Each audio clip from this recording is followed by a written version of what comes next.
We don't have to wait to start this week. Doug gave us permission to start early, so. How you doing, Kenny? Hodorvino, Devil's Digest. I'm sure that you and the players are not taking Oklahoma State lightly at all, even though they're still seeking their first Big 12 win. But also, I think you can draw into that experience of your team last year. You played a lot of team stuff while you're still seeking that first Pac-12 win. Is that a message that's going to be conveyed to the players this week? Yeah, I don't think you can compare our team last year to Oklahoma State's program in any way, shape, or form.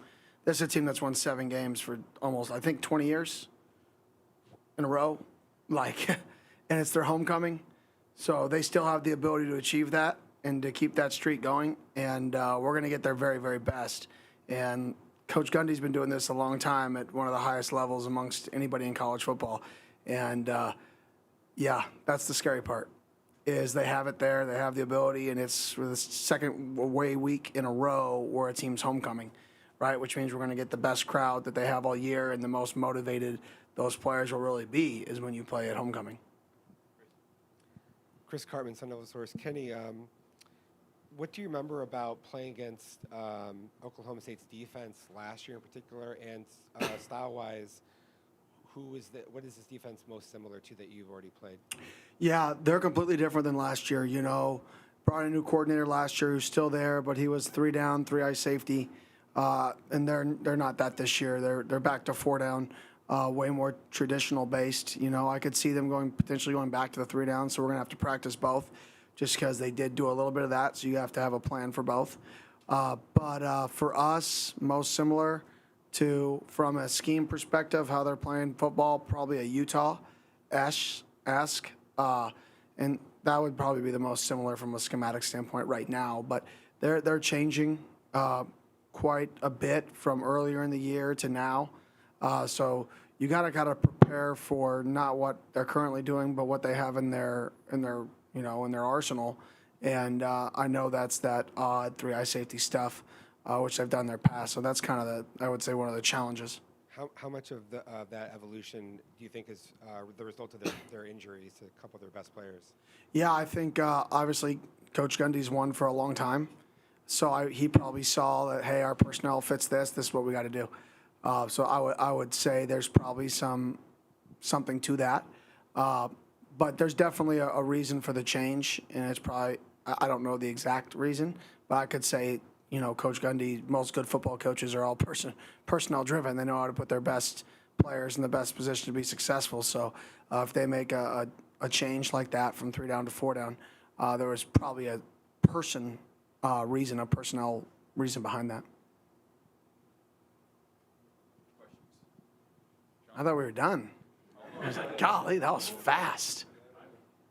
Coach, Ollie Gordon hasn't had the season many people probably envisioned, but, how do you prepare for an offense that is really good in the passing game, but also has a weapon like Ollie Gordon? Yeah, you got to limit explosive plays. For them, I saw a stat today. I don't know how many years it's been. I just forgot the stats. We go through all these crazy stats just because I think they're interesting. And it may be his entire career. He's Coach Gundy is 70-something and 0 when the opposing team gets held below 20 points. I'm like, that is absurd. Somebody make sure that's accurate, right? I was just told that in passing, right? So that may be the most false stat on the planet. But I think that goes to, they run the football, right? They try to run the football. They try to have controlled passing game with efficiency.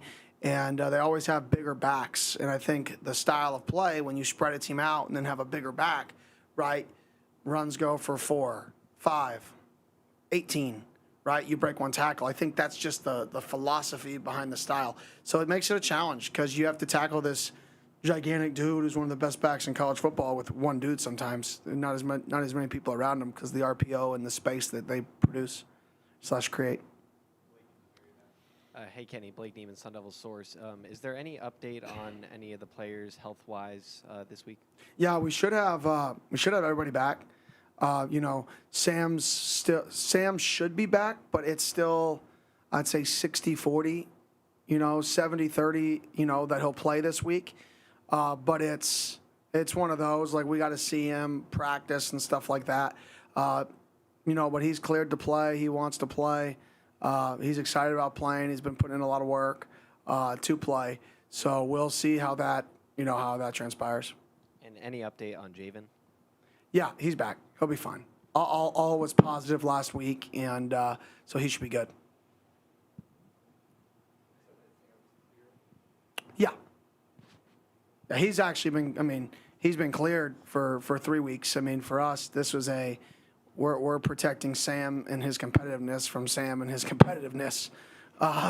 Because if it was Sam's choice, he would have gone right back in the game the next play, and then he would have played the next week right after that. And it's more like, hey, bud, let's work together here. You're not playing. How about that? How about I don't care if you can play, you're not, and we can go from there. So that's just kind of us and Sam working together, and he's cleared and he wants to play. So now we got to see him out there practice and roll from there, because I have a lot of confidence in Jeff. Hey, Kenny, Max Pitt, Arizona's family. Obviously, with the work that you've done with Sims this year, you obviously know what it's like for a quarterback to be on a journeyman run. Considering what Alan Bowman has been through, nearly playing 7 years of college football, obviously what he did last year in this building in week 2, what can you say about how he's been this season, considering it's been an up and down year for the offense with all of the injuries and all of necessarily the discontinuation that's been going on over there? Yeah, last week I think he threw for over 300 yards, high completion percentage. You can't count the last interception, so really no interceptions last week. The last one is desperation, throw the ball up. Those don't count. They just look bad in the stat book. So he's a veteran that completes a high percentage of his balls over time. That you're probably not going to spook with much. And that's due to 7 years of college football and the new age of college football. So, I'm sure for him, you would obviously like to have more wins in the win column. That's every team in the country. We would like to have more wins in the win column. But this is a veteran that won the job last year. He's won the job at a prior school. He's thrown for 500 yards in a game before. This is somebody who definitely is capable of putting up big numbers. Hey, Coach. Ryan Myers, Devil's Digest. So last time you guys had a bye week, it was following your first loss of the season. Similar situation this time around. What do you guys go through this time of year when it comes to getting ready for these next late game 5 stretch that is going to be a lot for you guys going forward? Yeah, the same process really as the first bye. Get the guys healthy. A lot of young bucks in there repping in practice from last practice. Get one really good practice in with the vets that we had on Thursday and really get after a little bit. And then get back to work. It's a normal Monday, normal Tuesday, normal Wednesday, normal Thursday, normal Friday, and repeat for us. Obviously us as a staff, we're going to pull back a little bit like we did Utah week, the shortened week, and like we did last week, pull back a little bit just to make sure we keep guys healthy, because in my opinion at this time of the year, there's some programs that can keep the foot on the gas and go, and if they get some guys dinged up, they can survive. And then other programs that it's a battle of health. Who is the healthiest and the freshest in week 8, 9, 10, 11, and 12? What guys take the field and play hard and physical for 5 more weeks? And we've got to make sure our guys are in the best position to do that. To kind of follow up, despite having Saturday games, does that mean you guys plan on doing that for the last month of the season as well, kind of altering maybe some of the weeks from what you guys usually do on a Yeah, we'll definitely, the Tuesday practice, or Wednesday practice, will definitely be shorter and not as physical than they have been. We've had a pretty physical spring, a pretty physical fall camp, pretty physical first 4 to 5 weeks of the season.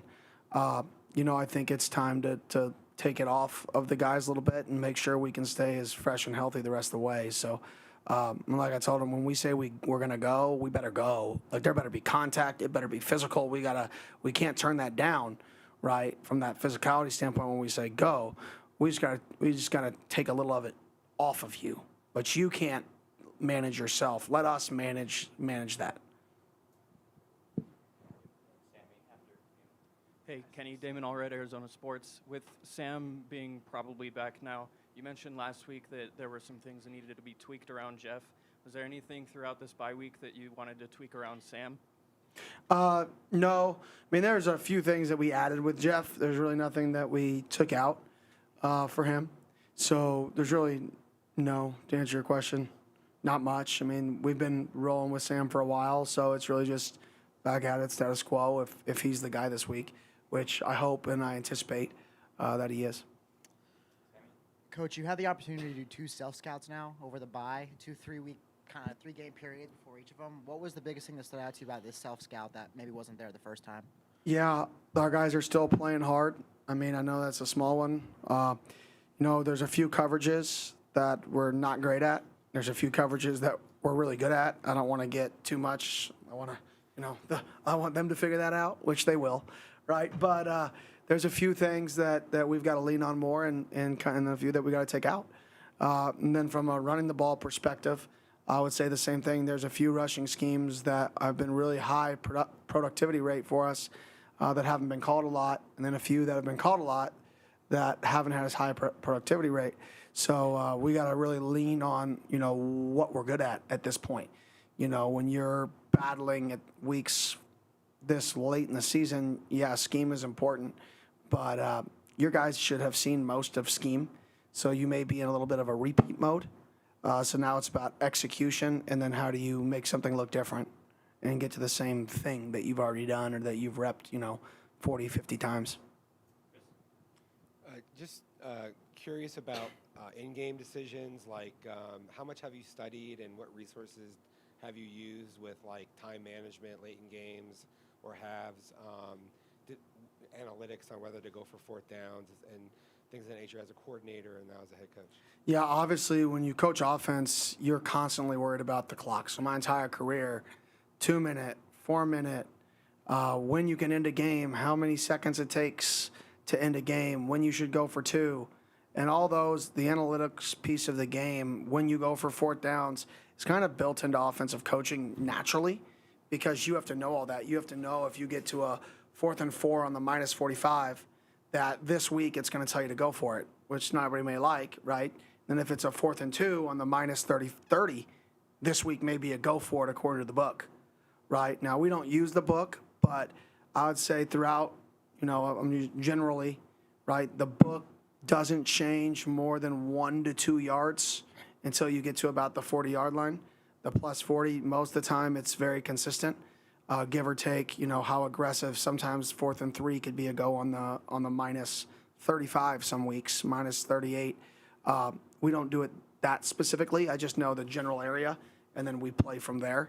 In terms of like game clock and game management, I love rules, and I'm a little bit of a nerd, so I study rules. I study how rules affect, like, if you go out of bounds with 2:05 left, well, you shouldn't use a timeout because if you use a timeout, well, or 2:45 left, well, they have to set the ball. So you're really only gaining 38 seconds instead of 40 seconds on your timeout usage. It's better to use that timeout if somebody's tackled inbounds, even though they throw the ball back in bounds in college football, right? After a first down with 3:30 left, obviously, the clock stops. So you should never use a timeout after a first down when you're in a 4-minute scenario.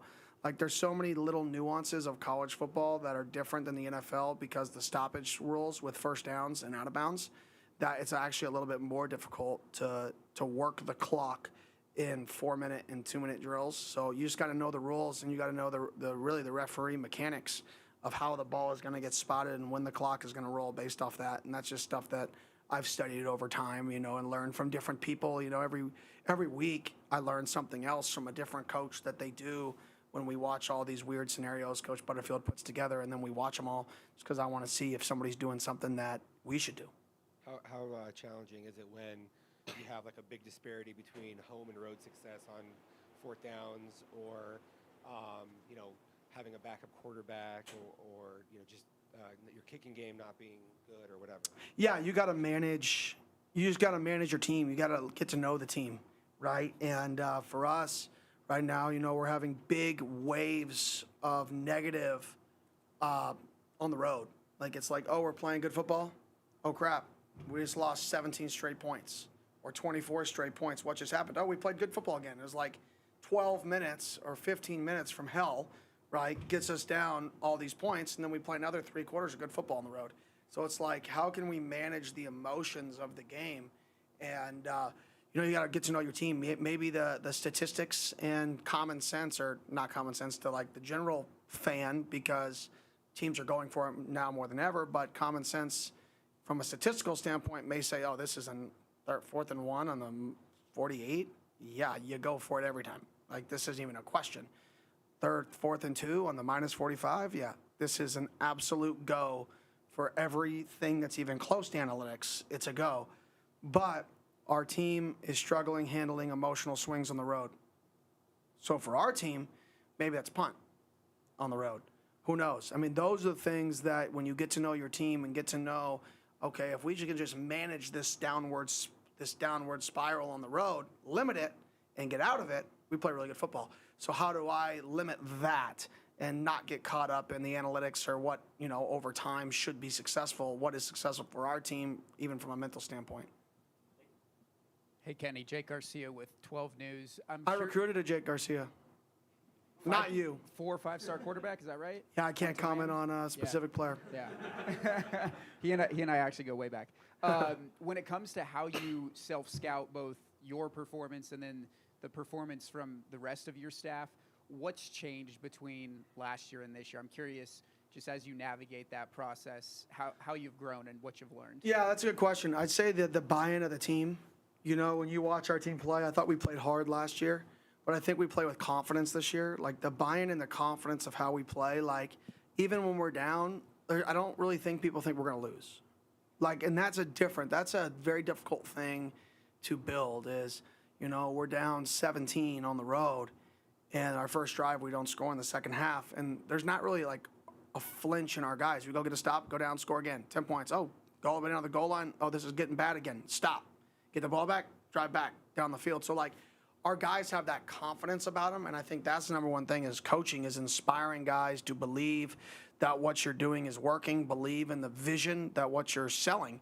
And I think right now we have a team, because of our staff, that has kind of made those guys believe in what we're doing. The staff and the leadership councils, they believe in the direction we're going. They believe in the style of play. And I think for us, that's the biggest thing for me when it looks to the coaching staff. The schemes are great. Like, we better have solid scheme. Like, that's what I look at. That's my background is scheme, right? But the real challenge is how do you get your players to believe in the vision and play really, really hard. Although looking at Oklahoma State's this season, taking into Mike Gundy's tenure as a whole, he's been very consistent over his career. You've a complimentary on Kyle Whittingham, also a consistent guy in college football. Are there specific similar characteristics you've admired about Mike Gundy, or maybe some additional ones that you've seen? Yeah, I mean, 100%. I mean, like I said, he's gone roughly 20 years without losing with winning 7 or more games. That's absurd. I mean, that's absolutely crazy. To when you really just think about it, I think it was 2005, maybe. I don't know the exact stat. It may be 16 years, 17, an absurd amount of time. And the consistency that he's brought to that program is very similar to Coach Whittingham. It's impressive, the toughness that they consistently play with, the style of brand. You kind of, when you know what both those teams are going to be when you play them, you know the style of play. They may change schemes, they may change coordinators, but when you play Oklahoma State, they're going to have a really good wideout that you got to cover. They're going to be able to throw the ball productively. They're going to have a big back. Like, the style of play you're going to get. And I think anytime you can create that consistency in your program, that's how you win for a long time. So kudos to him because he's done a phenomenal job for a long, long time. Hey, Kenny, to follow up on that, what things do you want when people think of ASU that you hang your hat on and your teams hang your hat on, much like the big receiver for Oklahoma State and the physicality of Utah and that sort of thing? Yeah, I want our team. I want when people watch us, obviously I tell the team, smart, tough, the ball, the team. Like, that's our mantra of how we play football, right? I think it's really hard for I would not really want a group of people to describe us as smart. Like, oh, that team, they don't get penalties. Like, I hope we don't get penalties, but I really don't want that to be the description, right?